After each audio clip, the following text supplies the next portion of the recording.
Hi guys, my name is Zeenia and welcome to my channel. आज 1.5 साल के बाद मैं कैमरा के सामने बात कर रही हूँ तो बहुत अजीब लग रहा है।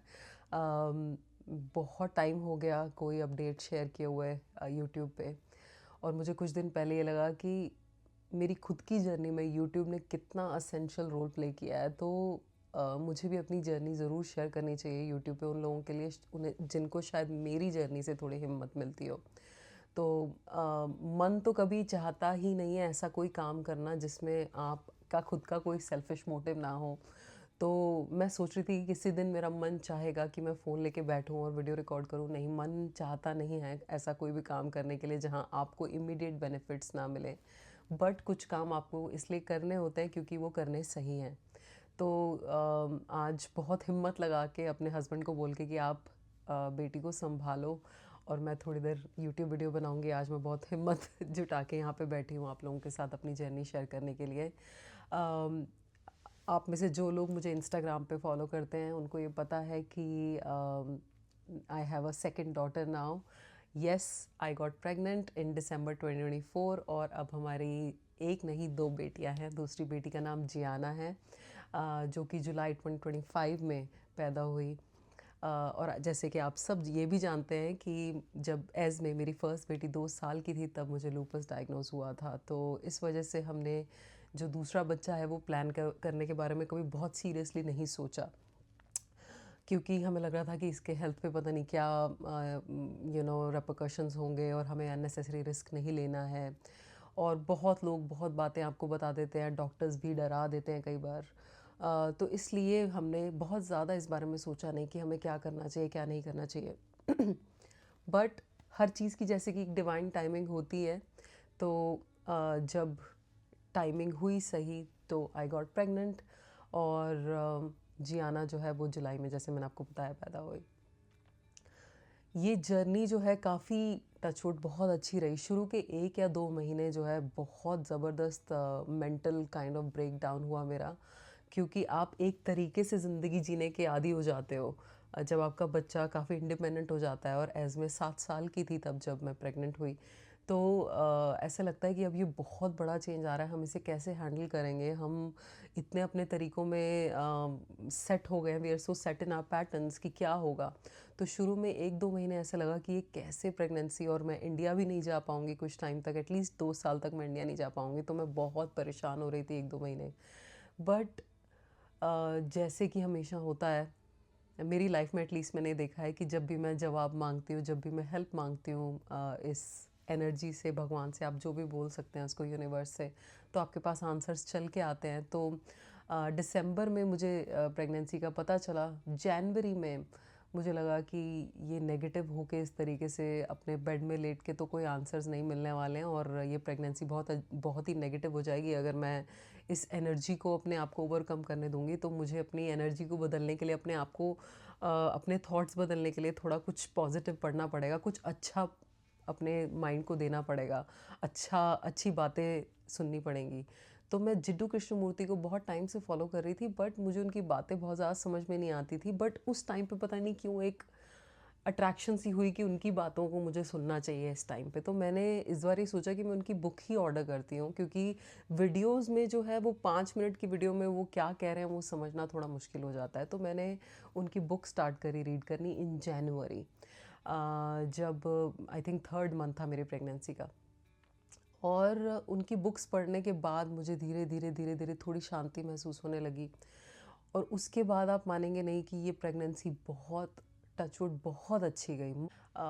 बीच में 2 या 3 बार ऐसा हुआ कि पेन जो है, मेरा शोल्डर पेन जो है वो बहुत ज़्यादा बढ़ा, जब मैं बहुत कुछ चीज़ों को लेके स्ट्रेस ले रही थी, अगेन फालतू चीज़ों को लेके स्ट्रेस ले रही थी जो अब है भी नहीं।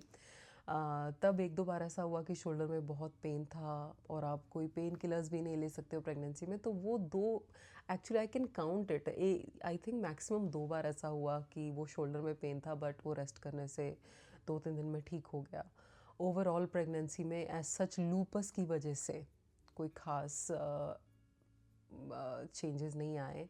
इनफैक्ट जिन डॉक्टर से मैं प्रेगनेंसी में, आपको यहाँ पे एटलीस्ट अमेरिका में 2 टाइप्स के डॉक्टर को देखना पड़ता है। एक तो नॉर्मल जो डॉक्टर्स होते हैं, और दूसरा जो है नॉर्मल गायनी जो जिनको आप इंडिया में भी मिलते हैं, और एक और क्योंकि मेरी एज भी 35 प्लस थी और मुझे लूपस भी था, तो एक special MFM kind of doctors होते हैं, मैटरनल फीटस स्पेशलिस्ट, तो आपको उनको भी मिलना होता है। तो मैं उनसे भी रेगुलरली मिल रही थी। वो बच्चे की डेवलपमेंट हर महीने चेक कर रहे थे। तो उन्होंने मुझे एक बड़ी अमेजिंग बात बताई। वो ये थी कि 80% जो लोग हैं जिनको ऑटोइम्यून कंडीशन है, वो they do well during pregnancy. In fact उनको they stay healthy in pregnancy. अब ये पता नहीं कैसे होता है, कैसे नहीं होता है। बॉडी इतनी इंटेलिजेंट है हमारी, आई डोंट नो अब इसका रीज़न क्या है मैं नहीं जानती, बट उस डॉक्टर ने मुझे स्टैट्स बताए कि 80% जो वुमेन हैं they do well during pregnancy even with an autoimmune condition. Autoimmune के साथ भी उनकी प्रेगनेंसी ठीक रहती है। तो उससे भी मुझे काफ़ी अच्छा लगा कि मेरी खुद की प्रेगनेंसी भी अच्छी जा रही थी और मोस्टली कोई सिम्टम्स भी नहीं थे। बट थ्रू आउट प्रेगनेंसी में HCQS जो है 300 mg एवरी डे ले रही थी, और HCQS डॉक्टर ने पहले ही बता दिया था कि वो काफ़ी सेफ़ है प्रेगनेंसी में लेने के लिए भी। तो एज सच कोई इश्यूज़ नहीं आए। But at the end of pregnancy 9th month की शुरुआत में बाइल एसिड करके एक मार्कर होता है, वो मेरा थोड़ा हाई था। वो मेरा एज़मे की प्रेगनेंसी में भी हाई हुआ था। मैंने आपको पहले कुछ साल पहले जो वीडियोस प्रेगनेंसी के बारे में बनाई थी, उसमें भी बताया था कि बिल्कुल एंड में जो मेरे हाथों और पैरों पे थोड़ी इचिंग होने लग गई थी, वो बाइल एसिड की वजह से ही थी। और एज़मे पर फुल टर्म थी। मैं ऑलरेडी 40 वीक्स प्रेग्नेंट थी जब मुझे प्रॉब्लम हुई थी, तो सी सेक्शन मेरा इमीडिएटली हो गया। और एज़मे ऑब्वियसली नेचुरल लेबर में मैं नहीं जा पाई थी, तो सी सेक्शन करके एज़मे को बाहर निकाला गया। इस प्रेगनेंसी में 8th मंथ के एंड में 9th मंथ की स्टार्टिंग में ये प्रॉब्लम हुई, जिसका according to my doctors lupus से कोई लेना देना नहीं है। डॉक्टर्स अगर आपका बाइल एसिड थोड़ा ज़्यादा है तो आप चांस नहीं ले सकते वो प्रेगनेंसी में। तो इसलिए जियाना 3 हफ्ते पहले ही आ गई। जैसे ही 37 वीक्स कंप्लीट हुए, जिसको यहाँ फुल टर्म बोलते हैं, फुल टर्म प्रेगनेंसी, तो 37 वीक्स के बाद ही she was delivered through C section. Again मेरा सेकेंड सी सेक्शन हुआ, तो आप जिन लोगों का सी सेक्शन हुआ है वो समझ सकते हैं कि इट्स एक्सक्रूशिएटिंग, बहुत पेनफुल होता है। बट इस पूरी जर्नी में और डिलीवरी के बाद और पोस्टपार्टम में जो कुछ बातें जिन्होंने मेरी बहुत हेल्प की, जो जिडू कृष्णमूर्ति की बुक से ही मैंने सीखी थी। Again right knowledge comes at the right time when you are ready for it. तो जिडू कृष्णमूर्ति की कुछ बातें जिनसे मुझे बहुत ज़्यादा हेल्प मिली, उसमें सबसे बड़ी बात ये थी कि फ़िज़िकल पेन में और मेंटल सफरिंग में बहुत बहुत डिफरेंस है। आपका दर्द जो है, फिज़िकल पेन जो है, वो आप कहीं ना कहीं बेयर कर पाते हो, बट जो मेंटल सफरिंग है कि ये दर्द क्यों है, ये दर्द मेरे साथ ही क्यों हो रहा है, मैं आई एम सो अनलकी, ये सब चीज़ें जो हैं, जो मेंटल सफरिंग है, वो अनबेरेबल होती है। बट फिज़िकल सफरिंग जो है वो इंसान फिर भी ले पाता है।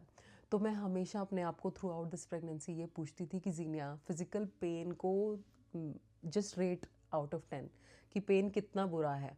मैं अपने आप को बार बार फोर्स करती थी ये कि मैं रियलिटी में आ पाऊँ, अपने मेंटल सेटअप से मैं रियलिटी में आ पाऊँ, ताकि मैं मेंटली सफ़र ना करूँ। फिज़िकल जो पेन है उससे तो आप नहीं भाग सकते, वो पेन तो है ही है, बट मेंटल सफरिंग से उस पेन को बढ़ाएं क्यों? हम इतना नेगेटिव सोचने लगते हैं कि आगे भी ऐसा ही होगा, फ्यूचर की चिंता होने लग जाती है। हम पास्ट को देख के फ्यूचर सोचते हैं कि ऐसा ही होगा। तो वो सब चीज़ें जो है आपको बहुत ज़्यादा हैवी फील कराती हैं, हैंस द शोल्डर पेन। तो मैं अपने आप को बार बार बोलती थी कि जीनिया रेट कर इस पेन को आउट ऑफ 10, और हमेशा वो पेन इधर 4 होता था, 5 होता था, 6 होता था, बट मेंटली ऐसा लगता था कि वो पेन 50 हो गया, जो कि कभी फिजिकली होता नहीं था।